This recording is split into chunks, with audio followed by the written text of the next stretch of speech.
और तीसरे मताधिकार का अधिकार की बात हो रही है, यानी निगम, जिस निगम को बनाने की बात हो रही है वो क्यों आखिर अधर में लटका हुआ है, क्यों इसके लिए तैयार नहीं हो रही है सरकार। इस मामले पर ज्यादा जानकारी के लिए और बातचीत के लिए हमारे साथ सहयोगी अन्य अमृता जुड़ रही है जमशेदपुर से। सीधे रुख कर लेते हैं जमशेदपुर का।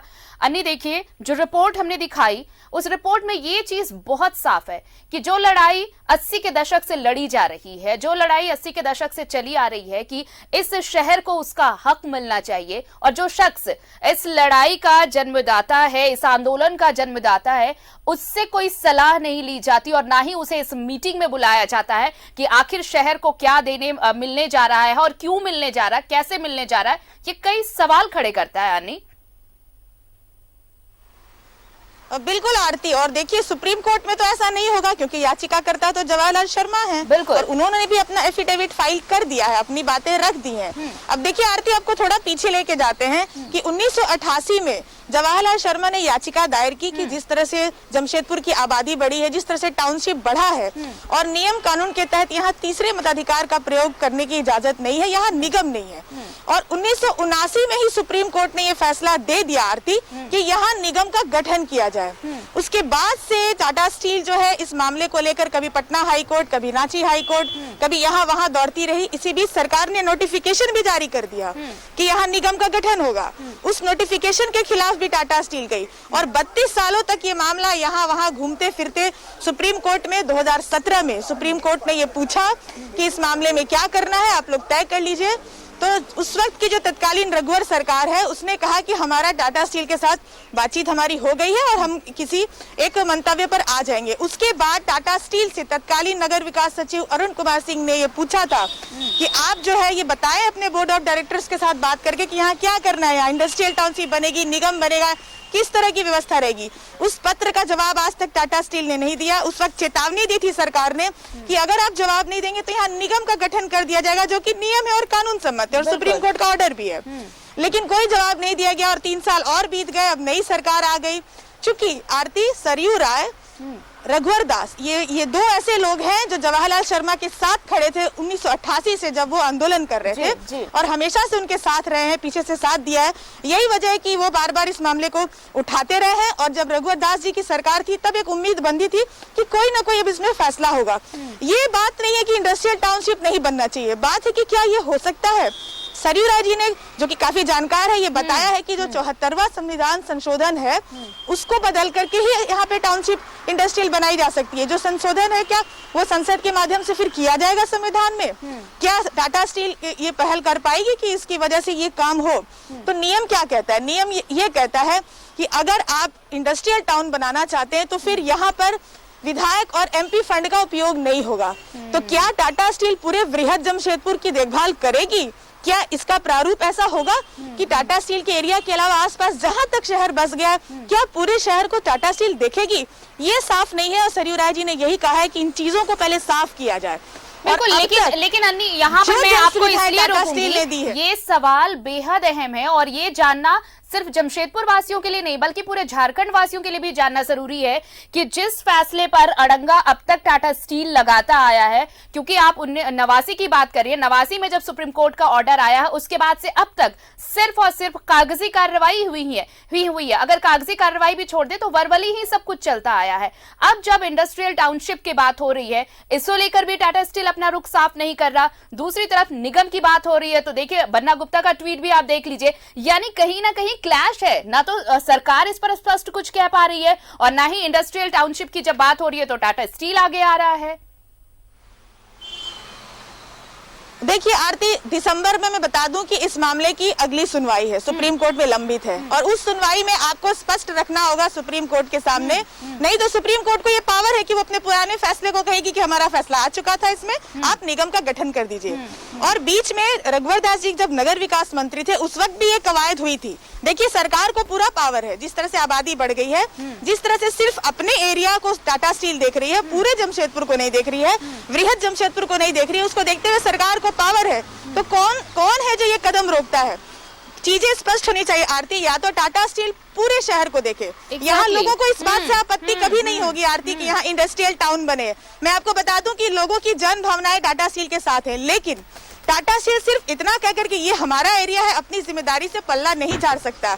अगर आपके धुएं से मुझे जमशेदपुर से सटे इलाके में भी दिक्कत हो रही है मेरे स्वास्थ्य को, तो ये आपकी जिम्मेदारी है, ये टाटा की जिम्मेदारी है। तो पूरे शहर को अगर टाटा स्टील देखती है उस तरह से जैसा स्मार्ट सिटी परियोजना के तहत इसको पैसा मिलता, जो नहीं मिला, तो बहुत अच्छी बात है, आप पहल करिए। अगर इसके लिए संविधान में संशोधन करना पड़ा वो भी करिए। पब्लिक को सुविधा मिलनी चाहिए, ये मुख्य बात है आरती। क्योंकि देखिए इंडस्ट्रियल टाउनशिप अगर बनती है किसी कारण से, जो आसान नहीं है, क्योंकि इसमें बहुत सारी बातें हैं, जो बस्तियां हैं 86 बस्ती है, उनके बारे में कहा जा रहा है कि उस स्थिति में ये वापस टाटा लीज में डाल दी जाएंगी। सरयू राय जी का कहना है कि ये राजस्व विभाग का काम है, नगर विकास ये नहीं कर पाएगा, क्योंकि जमीन के लीज की बात हो सकती है, मकान के लीज की नहीं। तो बहुत सारे तकनीकी पेच है, ये इतना आसान नहीं है।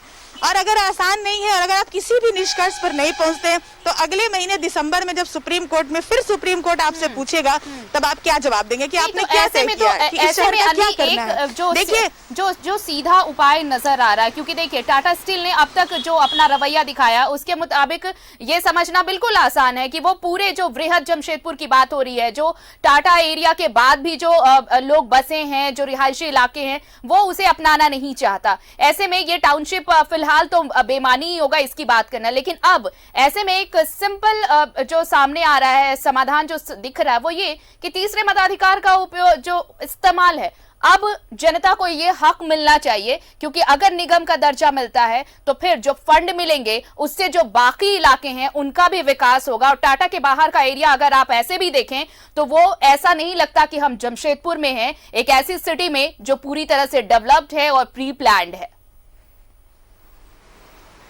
बिल्कुल आरती, और इसी वजह से जवाहरलाल शर्मा ने ये बात उठाई थी, क्योंकि शहर जब बढ़ता चला गया, वृहद होता चला गया, इसका विकास सर्वांगीण नहीं किया जाएगा। ये बहुत अच्छा है कि हम टाटा कमांड एरिया में, जहां मैं इस वक्त भी खड़ी हूँ, बहुत अच्छा लगता है, सब चीज बहुत खूबसूरत है। क्या इस खूबसूरती का डायमेंशन हम बढ़ा सकते हैं? अगर टाटा स्टील ये कर दे तो किसी को निगम नहीं चाहिए आरती। मैं बता दूं आपको कि निगम के जो घटिया कारनामे इस पूरे राज्य में हर शहर में है, उसको देखते हुए यहाँ की पब्लिक बिल्कुल भी निगम नहीं चाहती है। ये उनकी जो जन भावना है वो निगम के साथ नहीं है। बगल में आदित्यपुर नगर निगम है, वहाँ इतनी नारकीय जिंदगी है कि लोग जो है अभी भी टाटा स्टील पर भरोसा करते हैं। तो अगर सरकार किसी प्रकार का दबाव डालकर कानून के दायरे में टाटा स्टील पर यह दबाव बनाने में सफल होती है और टाटा स्टील खुद अपनी जिम्मेदारी पूरे सर्वांगीण विकास के तौर पर लेती है, पूरे शहर को लेती है, तो यहाँ लोगों को नहीं चाहिए तीसरा मताधिकार या निगम। यहाँ बात है कि लोगों को जन सुविधाएं मिलनी चाहिए और पूरे जमशेदपुर में एक व्यवस्था होनी चाहिए।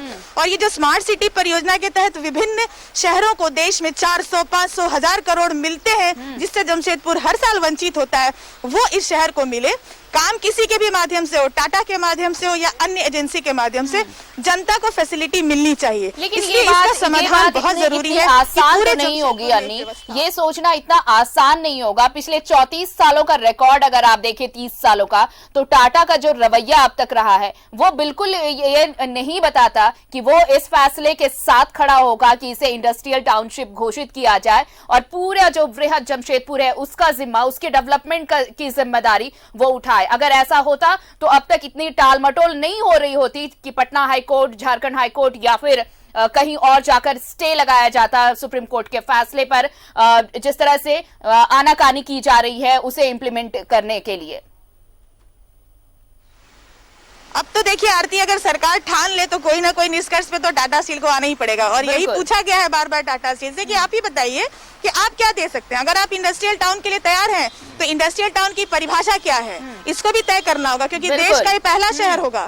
फिर जो आधिकारिक तौर पर औद्योगिक शहर होगा, क्योंकि संविधान का जो 74वां संशोधन है उसके तहत ये संभव नहीं है।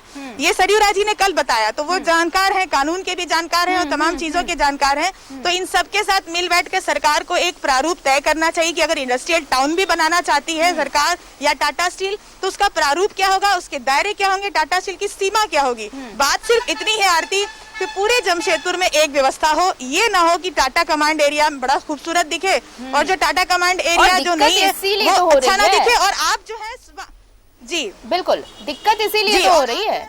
सिटी परियोजना के तहत पैसे से भी वंचित हो जाए। बिल्कुल आरती, और आप इसलिए कि यहाँ निगम नहीं है, हर साल 1000 करोड़ से वंचित हो जाता है जमशेदपुर, निगम भी नहीं बनता है, इंडस्ट्रियल टाउन भी घोषित नहीं हो पाएगा, तो ये बीच में जो अधर की स्थिति है और सिर्फ टाटा कमांड एरिया खूबसूरत छोटा सा माचिस के डिब्बे की तरह दिखता रहे, तो ये समाधान नहीं है उस शहर के लिए जहां आबादी जो है 15 लाख को क्रॉस कर चुकी है।